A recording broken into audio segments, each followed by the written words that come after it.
If you're at your system settings, you may see this option that says Add ICD-DX code.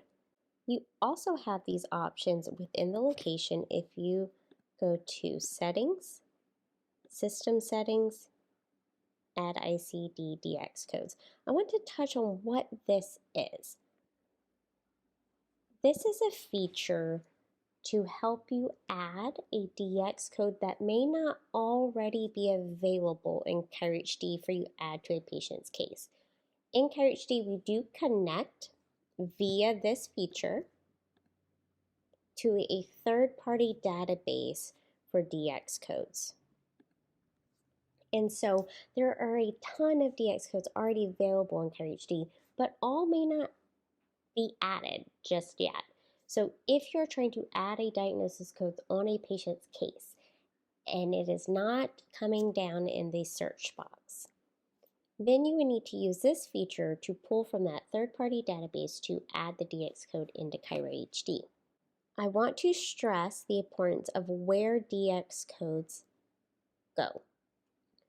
On a patient's case, so you would pull up a patient's snapshot, case.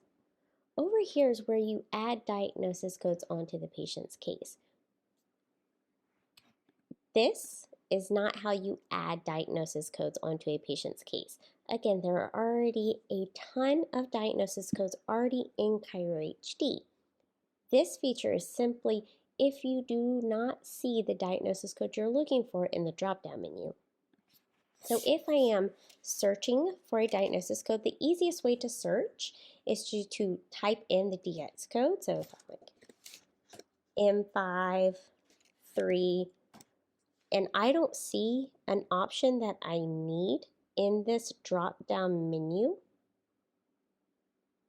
then that means the diagnosis code may simply not have been attached in CareHD just yet.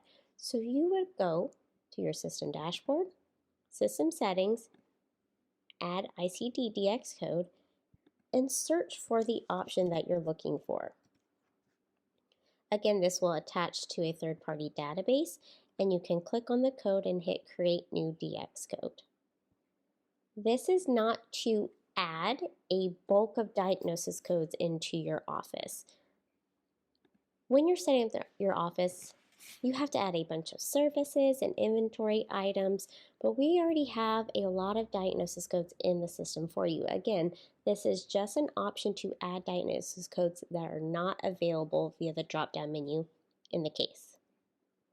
If you are trying to add a DX code and you get an error that says internal server error, that is always pointing to the fact that the DX code already exists in the software. So you're trying to add it a second time, and so it's creating an error. So if you are searching for a diagnosis code on a patient's case and it does not come up in this menu, that's the only time you would use that feature. I want to reiterate again, it is not a way to add a bunch of diagnosis codes that you may need for your patients. It's to add a diagnosis code that isn't in this drop-down menu. And the easiest way in both areas, the search box and the diagnosis code in the case, or the add DX code, is if you just start typing out the actual code and not the name.